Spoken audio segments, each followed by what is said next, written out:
गरीब विधवा बहू। कल्याणपुर नाम का एक गांव था। वहाँ एक गौरी नाम की एक विधवा अपने सास ससुर के साथ रहती थी। बहुत ही कम उम्र में पति के गुजर जाने के कारण गौरी हमेशा दुखी रहती थी और उसे उसकी सास चंदा हमेशा कुछ न कुछ बुरा भला कह के परेशान करती थी। कभी कभी तो चंदा गौरी को झाड़ू से भी मारपीट करती थी। बेचारी गौरी यह सब कुछ चुपचाप सह लेती थी। कल मुही कही कि सब्जी में नमक कम डाल दिया है, अब इसमें थोड़ा जहर डाल के हमें भी खत्म कर दे। तेरी वजह से हमारे भाग फूटे हैं। हमारा जवान बेटा तेरे कारण ही मरा है। माँ जी, अब हमेशा उनके दुख का कारण मुझे क्यों मानती हो? क्या वो मेरे कुछ नहीं थे? चुड़ैल कही कि ज्यादा जबान मत चला, नहीं तो जलते हुए लकड़े से तेरा मुंह जला दूंगी। अरे बस भी करो मंगल की माँ, क्यों उस बेचारी को सता रही हो? हमारे बेटे के गुजर जाने के बाद भी वह 2 साल से हमारा ख्याल रख रही है, बिल्कुल हमारे मंगल बेटे की तरह।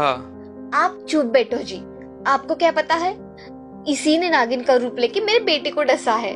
बस बस मंगल की माँ, भगवान के लिए चुप भी करो। अब कोई दूसरी लड़की इसकी जगह होती तो कब की निकल चुकी होती। कैसे निकलेगी ये चुड़ैल यहाँ से? इसने निकलने का नाम भी लिया तो मैं इसकी टांगे तोड़ दूंगी। तो इस तरह से गौरी के पति के गुजर जाने के बाद उसकी जिंदगी अपने सास ससुर के साथ बीत रही थी। वैसे गांव वाले और आस पड़ोस के लोग भी कुछ कम नहीं थे। गौरी जब भी घर से बाहर निकलती थी तो रास्ते में उसे कुछ लोग उसकी ओर देखकर कुछ न कुछ भला बुरा कह देते। अरे वो देखो मंगल की विधवा अमंगल कही की, मनहूस कही की, शर्म नहीं आती घर से बाहर निकलने में। इस तरह से कुछ लोग उस बेचारे का अपमान कर देते थे, तो कुछ लोगों को उसके प्रति सहानुभूति भी थी। अरे बड़ी ही कम उम्र में इसका मर्द सांप डसने के कारण मर गया। भगवान करे जल्द ही भला हो बेचारी का। तो कुछ लोग ऐसे भी थे जो गौरी को बुरी नजर से देखते थे। गौरी जहाँ जाती वहाँ उसका पीछा करते थे और उसे आवाजें देकर परेशान करते थे। एक दिन ऐसे ही गौरी सुदामा दुकानदार के यहाँ कुछ सामान खरीदने चली जाती है और गौरी दुकान से सामान खरीद कर वापस आती है तो रास्ते में उसे मौसम नाम का आदमी सीटी बजा के छेड़ने लगता है। गौरी उसकी ओर जरा भी ध्यान न देते हुए घर की ओर अपने कदम बढ़ाते चली जाती है। मौसम उसका घर तक पीछा करता है और आंगन में गौरी की सास को खड़ा देखकर वहाँ से चला जाता है, लेकिन सास की नजर उस आदमी पर पड़ ही जाती है और वह समझने लगती है कि गौरी का इसके साथ कुछ न कुछ चक्कर जरूर है। आ गई कल मुही पूरे गांव के चक्कर लगा के। अब मेरा बेटा नहीं रहा तो गांव के लोगों को बहलाने लगी हो। नालायक, तुझे लज्जा नहीं आती? नहीं माँ जी, आपको कोई गलतफहमी हो गई है। चंदा गौरी को डांट रही है। यह देखकर वहाँ पड़ोसन वेणु भी आ जाती है और गौरी के खिलाफ चंदा को और भड़का देती है। मौसी जी, मुझे इसके चाल चलन तो कुछ ठीक नहीं लगते। यह तो अब लोगों के साथ हमें भी मूर्ख बनाने लगी है। क्यों रे कल मुही, अब तू हमें ही मूर्ख बनाएगी? तुझे तो मैं अभी सबक सिखाती हूँ। इतना कहकर बेचारी गौरी को पीटने लगती है। बेचारी गौरी माफी मांगने के सिवा कुछ नहीं कर पाती। फिर एक दिन गौरी खेत में बाबूजी के लिए खाना ले जा रही थी। मौसम उस पर नजर रखे हुए है और सुनसान जगह को देखकर रास्ते में ही गौरी का हाथ पकड़ लेता है। अरे नालायक, तेरे घर में कोई माँ बहन नहीं है क्या, जो इस तरह रास्ते में महिला को छेड़ रहा है? अरे गौरी, कितने दिन यूं ही जवानी खर्च कर दोगी? अब मंगल तो नहीं रहा तो थोड़ा हमारे साथ भी मजा कर लो। और वह उसे थप्पड़ मार देती है। उतने में ही गौरी के पड़ोसी मीना और लीला वहाँ आ जाते हैं। मौसम को गौरी का हाथ पकड़े देख उस पे गुस्से से चिल्लाते हैं। अरे नालायक, तेरे घर में कोई माँ बहन नहीं है क्या, जो इस तरह रास्ते में महिला को छेड़ रहा है? शर्म नहीं आती तुझे? रुक, अभी तुझे मजा चखाती हूँ।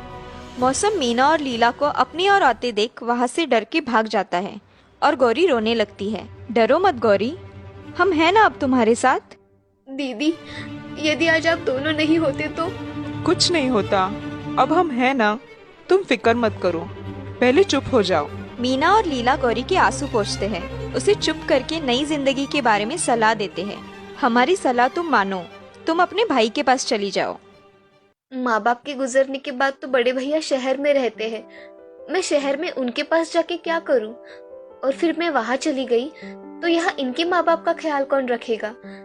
इनके बाद यहाँ उनका कोई नहीं है। तो क्या तुम पूरी जिंदगी यूं ही बिता दोगी? अब तो तुम्हारी कुछ उम्र भी नहीं है। गौरी देखो, यह तुम्हारी जिंदगी का फैसला है, ठीक से सोच लो। चाहे तो हम तुम्हारी सास से बात करके तुम्हारी मदद कर देते हैं। नहीं नहीं, अब उन्हें कुछ ना कहे, नहीं तो वो फिर भला बुरा कहने लगेगी। फिर दूसरे दिन शहर से दीनू अपनी छोटी बहन गौरी से मिलने चला आता है। इतनी कम उम्र में मेरी बहन विधवा हो गई है, बहुत ही दुख झेल रही है बेचारी। उसकी सास उस पर इतना जुल्म करती है, फिर भी चुपचाप सह लेती है। आंगन में झाड़ू लगाती हुई गौरी की नजर अपने भाई की ओर चली जाती है। उसे देखकर वह बहुत ही खुश हो जाती है। भैया, दूर क्यों खड़े हो, आइए ना। हाँ हाँ, आता हूँ। बहुत दिनों के बाद भैया आप, क्या आप मुझसे मिलने आए हो? हाँ बहना, मैं तुमसे ही मिलने आया हूँ। और उतने में ही चंदा घर के अंदर से बाहर निकल आती है और जोर जोर से बड़बड़ाने लगती है। अरे आओ आओ दीनू, बड़े जल्दी ही अपने बहन से मिलने आ जाते हो भाई तुम तो। अभी पिछले साल ही तो आए थे ना। जी बुआ जी, आपकी तबीयत कैसी है? अब तक तो जिंदा ही हूँ, और तुम्हारे बहन के कारण तो सभी बढ़िया ही हो रहा है हमारी जिंदगी में। बाहर की आवाजें सुनकर अंदर से बाबूजी बाहर आ जाते हैं। नमस्ते बाबूजी। अरे आओ दिनू बेटे, पहले अंदर तो आओ। सब घर के अंदर चले जाते हैं। बड़े दिनों बाद आना हुआ। हाँ बाबूजी, एक नया प्रस्ताव था गौरी के बारे में, जिस पर मुझे आपसे बात करनी थी। और वो क्या प्रस्ताव है बेटा? मैं चाहता हूँ कि अब गौरी की दूसरी शादी हो जाए और वो अपनी बची हुई जिंदगी की एक नई शुरुआत करे। मैं भी यही सोच रहा था। मुझे बड़ा ही आनंद होगा बेटा अगर ऐसा हुआ तो। यह बात सुनकर चंदा गुस्सा हो जाती है और दीनों की बात का वह कड़ा विरोध करती है। फिर पास में ही रहने वाली मीना और लीला को इस बात का पता चलता है।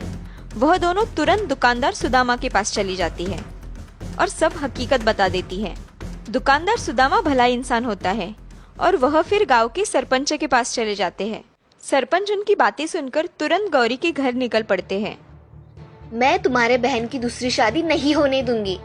उसके चाल चलन भी कुछ ठीक नहीं है, और समाज क्या कहेगा कि एक विधवा औरत की दूसरी शादी, और कौन करेगा इसके साथ शादी।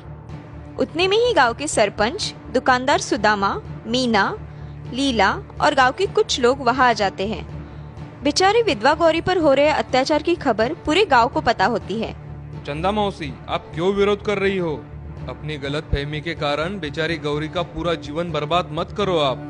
और फिर सरपंच मीना और लीला को सब हकीकत बताने के लिए कहते हैं। मीना और लीला सब हकीकत चंदा मौसी से कहते हैं कि चंदा मौसी के बर्ताव के कारण गांव के कुछ लोग भी बेचारी गौरी से कैसा बर्ताव करते हैं और मौसम नाम का बदमाश किस तरह से गौरी को परेशान कर रहा था। यह सब बातें सुनकर चंदा अपने आप से शर्मिंदगी महसूस करती है। आप भी तो एक औरत हो और गौरी आपकी घर की बहू है। जो दुखद बात आपके बेटे के साथ हुई, उसमें बेचारे गौरी का क्या दोष? और उसे भी तो एक अच्छी जिंदगी जीने का हक है। आप उसे उसकी जिंदगी जीने दो, उसे अपने भाई के साथ जाने दो। सब लोग जब बोलने लगते हैं तो चंदा को अपनी गलती का एहसास हो जाता है और वह सबसे माफी मांगती है और दीनू के साथ गौरी को जाने की और दूसरी शादी करने की अनुमति दे देती है। दीनू सरपंच और गांव वालों का एहसान मानकर अपनी बहन को लेकर शहर निकल जाता है और शहर जाके कुछ दिनों में गौरी की शादी सूरज नाम के अच्छे लड़के से करवा देता है। फिर दोनों का नया जीवन अच्छे से चलने लगता है। गौरी अब सूरज के साथ खुश है।